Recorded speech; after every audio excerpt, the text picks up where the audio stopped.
Hello there, everybody. Today I'm going to be teaching all of you how to use a simple, or not, simple or not, application that I use whenever I decide to mod Rainworld. Rainworld is a... Actually, I'm not going to explain Rainworld. If you know, you know. You know? But yeah, so currently I'm working on this level. It isn't very big, but I could pull up another one of my rooms. This one is just a basic room used for, what's it called? Just like basic testing whenever I want to test the AIs of some creatures. So currently I am in geometry, which is items like walls or ground. Layer 1 is basically going to be your best friend, because layer 1 is the layer that you play on. Now layer 2 is the background before the actual background. This is the space where you'd put, like, if you're making like a temple of some kind, this would be the layer that you add the pillars onto before the actual wall itself.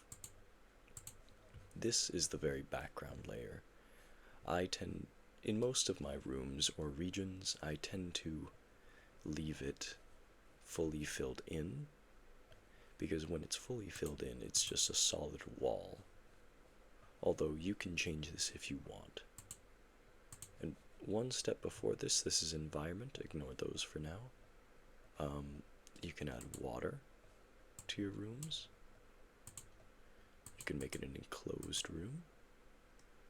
Tile random seed, that just changes the way that the room is going to be tiled. And speaking of, we have the tiles themselves.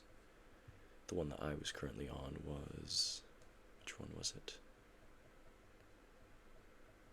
No. Doesn't matter. I'll use container as an example, because that is what this is. Basically, when you're doing anything Rainworld modding related, you're going to realize that when you're designing rooms, some of these tiles, which is just things that add texture to your rooms, require more than one layer of geometry to work, such as this one. This one requires 2 layers to work, and that is what I have. This is layer 1, and this is layer 2. The geometry is the same. Meanwhile, these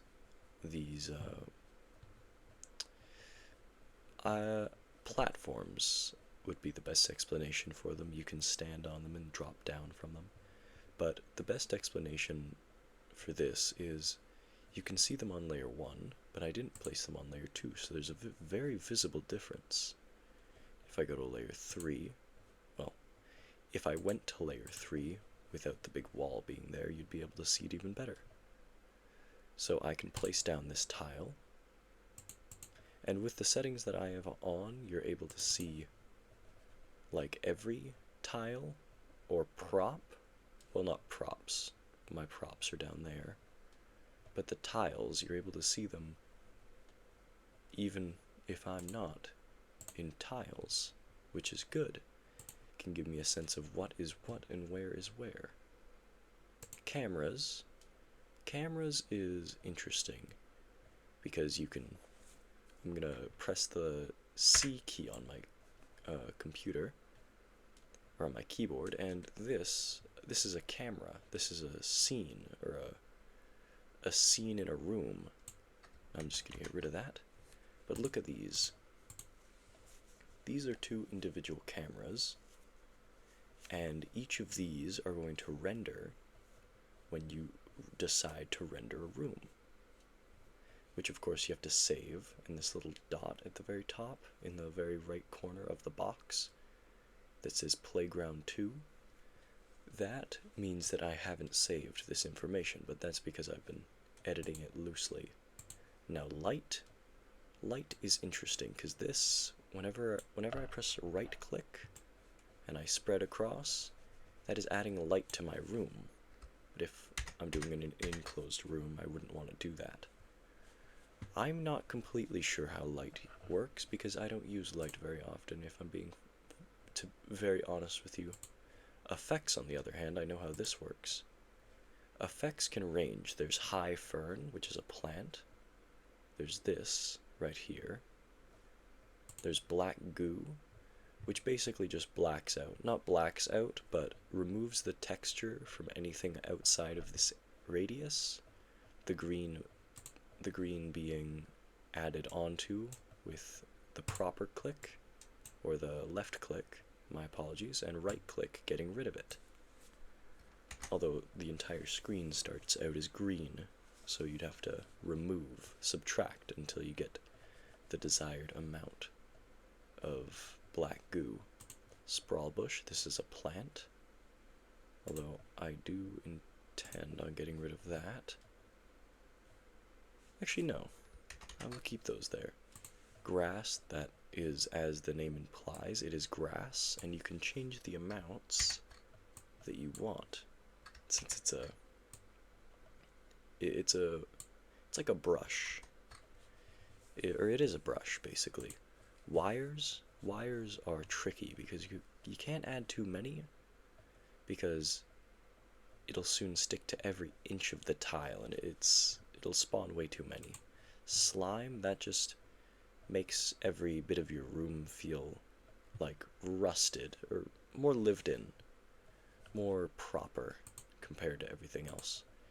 Now props are interesting, because props are items in the game that you can't use with tiles like this. Look at that. I couldn't get those in the game. Now, or I couldn't get those in tiles, which you also have. You have full access to all the tiles, which is this. That's what this was before I got rid of them, because they were getting in my way while I was designing. Now, you see, if I go to this layer, these ones appear to be white. And for what reason? I don't fully remember. Oh, right. This is because they're further in the background, so they're going to make less of a difference to the overall color scheme of the room, or they're going to be less visible to be more clear.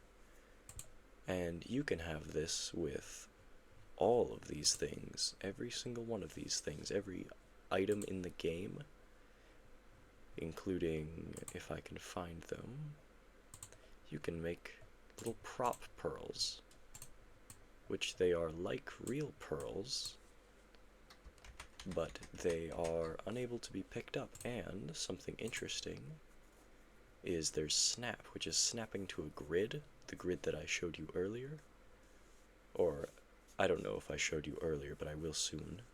You can put it to 0.5, put it to 0.25, or you can just turn it off entirely and move it as its own separate entity, meaning you can just put it wherever. You can also resize, there, to whatever you're liking. You can flip it, you can just overall mess around with it. You can flip its x-axis as well as its y. You are also able to change its variation in some of these items, although this is for a select couple of items. Although the unfortunate thing about props is you can't delete them. You need to hit Control-Z until they are gone, which has tended to make me a little frustrated at times. But an easy trick for that is just grabbing them and moving them below your level. So if I have a pearl, and let's say I have it right here and I don't want it here, like, oh, I don't think this fits the level, just move it down here, and you can even shrink it down so that it takes less time to render. Although I don't know if that trick fully works all the time. But yeah, that was basically all I had to teach you. Since I already taught you most of this, everything else you can figure out on your own, since I already did teach you how to do most of these things. Although, placing down a prop requires you to press right click. Although I don't know. Okay, good, I only spawned 3. But yeah. And if you want to render your items, well, first you have to save them, Control S, then you hit Control R, which renders your room. Now, I'm just going to show you a very quick example. I'm going to cancel it before it fully renders, because I don't... Oh, never mind. Didn't fully show what I was intending it to, but I might make another video on this topic. And another thing, this border right here, I'll go down here. This is a 2-tile thick border. When you're in geometry and you're making shortcut entrances for your rooms, I'm going to give you a quick idea of what that would look like, by the way. Say this is at the edge of the room, though it doesn't have to be. Oh, I'm on the wrong layer. Oops. And also, another tip, by holding Shift and then right click, you can make a square to get rid of it. And by holding Shift and left click, you can add things, which includes platforms, which you can easily get rid of, vertical beams, which is just pipes or poles that you can climb on, horizontal beams, which you can crawl on, rocks. Oh, I'm also on the wrong layer for that. Now we're on layer 1, which is the playing layer. Say I have this big box. I'm just going to get rid of that, because you need to. When you're creating a shortcut entrance, you need to get rid of one pixel or one grid space in front of it. Then you place your shortcut entrance, and it's going to look like this for the first couple seconds. Then you got to get shortcut dots. Then you got to place it 1, 2, 3, right there. Now, you can very easily just make this into a pipe connection, where if I went in here, I would just wind up on the other side. But that isn't very useful in a room with no entrances, and I'm going to teach you how to make an entrance now. You do the same thing as before. Now you get a room entrance.